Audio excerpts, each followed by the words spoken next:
In this video, I'm gonna review the duck packing paper, and I have two examples to show you guys how I use it. Okay, so I wanna point out that this is the 120 pack, but there is a 240 pack that's double this, and it's very much worth it. So I recommend that you guys look into this or the other size, depending on how often you use it. Okay, so this does protect surfaces. So let's say you guys have granite or something and you want to cover it up. You could cover it up with this, tape it. That way, if you have a project or anything, especially it's for school, that way, you know, the kids are not marking up on any surfaces. That way you use this right here.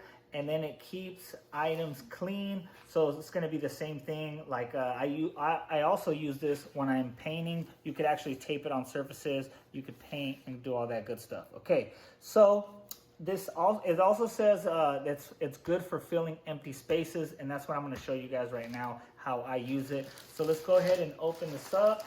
You wanna check a sheet out, and like I mentioned, they are 24 by 24, so they are pretty good size here, you guys. So let me pull one out. Okay, I'm gonna put this down. Okay, you guys, like I said, it's good to go. I could actually tape this up right here, and then if I'm working on something, I could just work on it right here. And then after I'm done, there's gonna be no mess. All I have to do is throw this out. So this is also good for shipping, if you're shipping out stuff or if you're moving and if you got delicate, nice china, anything like that, you could actually wrap it up. You could put it in a box and move it out, or you could ship it out, okay? So what I mainly use this for is for shipping. I ship out shoes all the time, so I buy this